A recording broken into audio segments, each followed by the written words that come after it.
Calaroga Shark Media.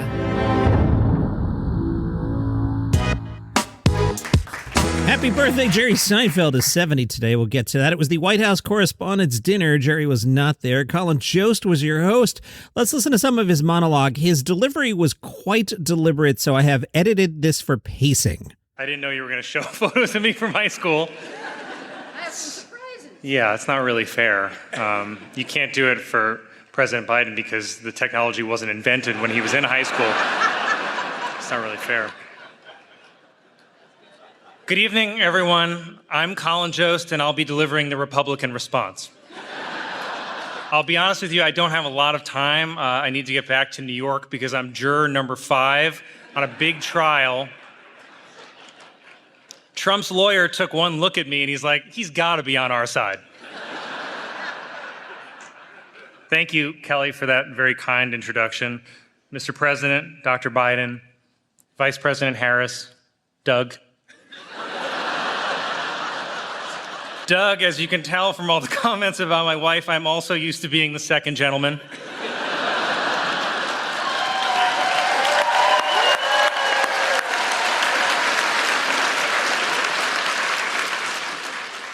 And I am honored to be here hosting what is, according to swing state polls, the final White House Correspondents Dinner. I hope that tonight will be a night to remember for most of us. I was excited to be up here on stage with President Biden tonight, mostly to see if I could figure out where Obama was pulling the strings from. I have to admit, it's not easy following President Biden. I mean, it's not always easy following what he's saying, Jost also mocked the age of both candidates. This is a good one. I'm not saying both candidates are old, but Jimmy Carter's out there thinking, I could maybe win this thing. That's great. Jost, again, can we acknowledge how refreshing it is to see a president of the United States at an event that doesn't begin with a bailiff saying, all rise? That's awesome. Trump ignored the dinner for the most part on social media. After 1 a.m., he jumped on Truth Social and wrote, the White House Correspondents' Dinner was really bad. Colin Jost bombed, and Cricket Joe was an absolute disaster. It doesn't get much worse than this. Oh, it does get much worse than this. Let's listen to Matt Friend. Matt's been in the news lately. His Trump is okay, but I can think of at least 3 people who do a better Trump. They are Shane Gillis, James Adomian, and James Austin Johnson, all much better. I'm going to let Friend go a little bit here. Tough for him to be sure, but the material is not great. I'll let this roll until he gets to the joke that's being picked up on the news. I've also scoped this down for pacing and just pain. I mean, this set is so rough. Jim Gaffigan is like, can I come in and save this by hawking some bourbon? All right, so 3rd day in a row, I'm going to tell you, you might want to hit 30-second skip twice. Matt Friend bombed. Let's listen. I will tell you, it is really a tremendous opportunity to be at the most failed dinner anybody's ever seen. Great to see you losers. A lot of people say that. Hello, everybody. Why is it so quiet? What's happening? It's quieter than Sleepy Joe. Hello, Joe. How are you? Great to see you. We're going to debate, right? That's what they're saying. There's a lot of stars here. There's a lot of great people. There's Scarlett Johannesburg. Scarlett is here from Black Widow. I love the blacks. I really love the blacks. It's true. You have a lot of people that could potentially be a vice president. You have Lara Trump, who's a lot better than Ronna McDonald. Who doesn't love Ronna McDonald, right? I'm loving it. You like a Happy Meal, right? You like that? But I will tell you, this dinner, you're so tight. It's so uptight, right? This dinner is sadder than Taylor Swift's new album, The Tortured President's Department, right? Look at him, the white tuxedo. He doesn't like me too much, right? But I will tell you, the Chinese apps are being banned. It's horrible. We have to post our David Peckers on Snapchat now. That's what they're saying. Let's face it, folks. I'm on fire right now like the guy outside the courthouse, right? Not soon enough. Not soon enough. But I will tell you, I am killing this dinner harder than Kristi Noem kills the puppies. Moving on, please. The president himself did some stand-up. Here's Joe. The 2024 election is in full swing. And yes, age is an issue. I'm a grown man running against a 6-year-old. Joe had more. He said, I've had a great stretch since the State of the Union, but Donald has had a few rough days lately. You might call it stormy weather. I see what you did there, Joe. You know who else was there? Joe Coy. Yeah, it was weird. It was all of a sudden Joe Coy got up there and he told this just horrible, mean joke about Taylor Swift. It didn't make any sense at all in the middle of the White House Correspondents' Dinner, but here's Joe. We have fewer camera shots of Taylor Swift. Jerry Seinfeld is 70 today. Happy birthday, Jerry. That makes me feel 1,000,000 years old, but I'm like 100,000 years old now, so I guess it makes sense. Jerry, when he was on the Today Show recently, was asked about his birthday, and he said, I don't really have any interest in it. You know what it is? Boy, I could really live with a lot less stuff. Things, people, activities. I'm not doing nothing anymore. In case you missed it, Jerry's out promoting Pop-Tarts movie, Unfrosted. I finally learned the title of it. He's directing it, or he did direct it. Directing, yeah, somebody's got to tell these people what to do. They asked him, do you want to do it or should we get someone else to do it? And he said, I'll tell them. Big article in Variety titled Stand-Up Comedian Tony Hinchcliffe on Defending Matt Rife, the Kill Tony podcast, and never apologizing after using a racial slur back in 2021. Hinchcliffe tells Variety, when you step into a dark, dingy comedy club, what do you want to see? Think about it like a strip club. Do you want to see girls in a dress or do you want to see nasty things? You want ping pong balls flying at your head. Thanks for that image.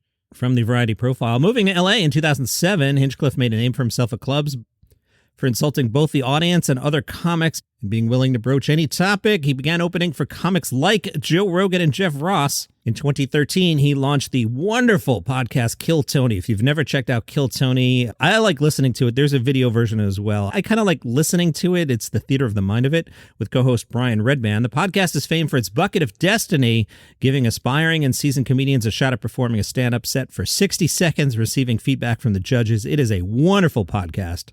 In May 2021, Hinchcliffe got into a little kerfluffle. Variety says a racial slur hurled at fellow comedian and Asian American Peng Dang during a gig in Austin catapulted him into a whirlwind of backlash. The incident, caught on video and put on social media, resulted in Hinchcliffe being dropped by his agency. Tony says number one rule is never apologize. He's leaned into it even more. In October 2023, he went on a podcast called Trigonometry and made some light comedic accusations, calling Dang a Chinese spy, further describing the incident as an orchestrated attack by the Chinese media.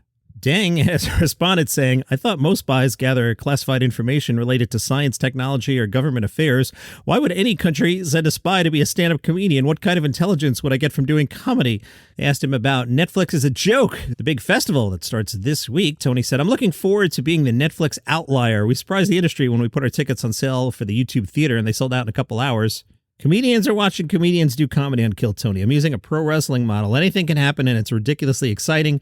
You could watch someone's entire life change in front of your eyes. Everybody that we pull out of that bucket has a chance. Yeah, it is a fantastic podcast. Even me reading this to you today is encouraging me to catch up on it. I'm so way behind on my podcast. So a lot of times I'll listen to pods as I'm drifting off to sleep. And I noticed this week I'm listening to things like 3 minutes at a time. I've been enjoying Joe Rogan talking to the guy that's trying to convince us that the moon landing wasn't real.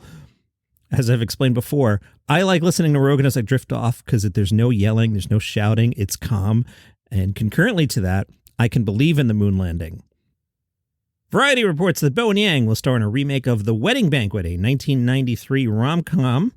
Ellen DeGeneres has complained that she's been kicked out of show business for being mean.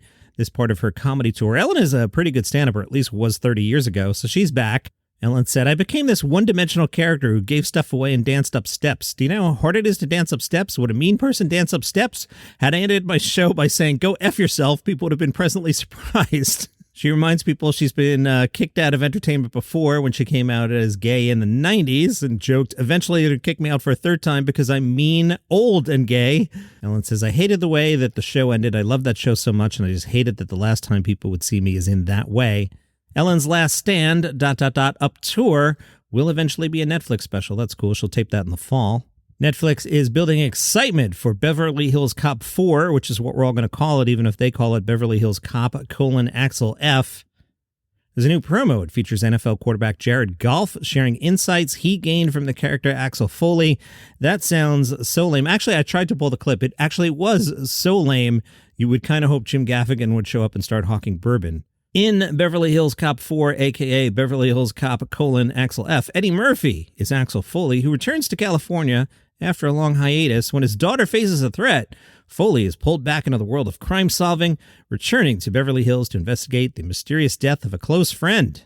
The Sydney Comedy Festival, a little light early in the week. Tonight, it's the Sydney Comedy Festival Showcase, a secret lineup promising to bring the very finest comics from Australia and beyond, boasting both household names and the next gen of comedy superstars.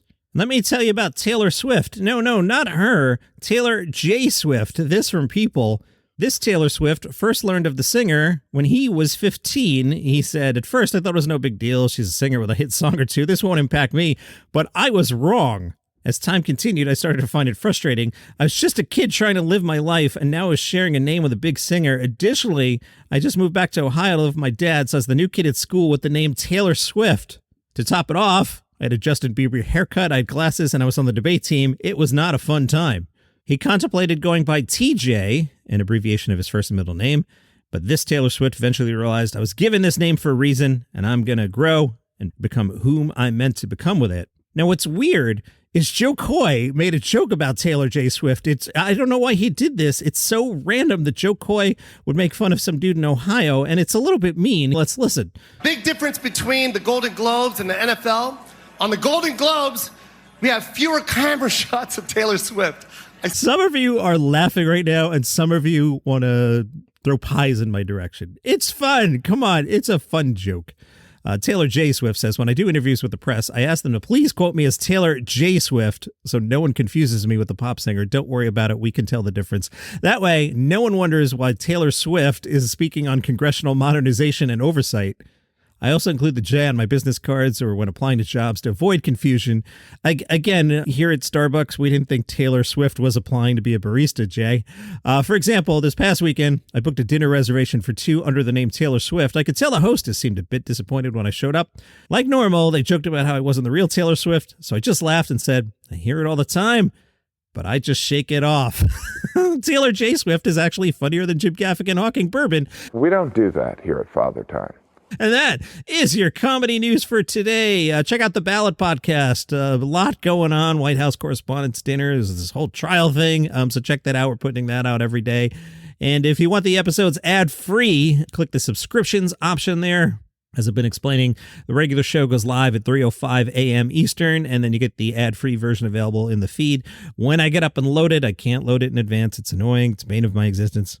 And then everything heading backwards will be commercial-free, and the other shows on the network commercial-free. Like if you wanted Ballot commercial-free, do the subscription thing. $5 a month. It's like buying me a coffee, except you get all these ad-free podcasts. Isn't that amazing? Yes, it is. See you tomorrow.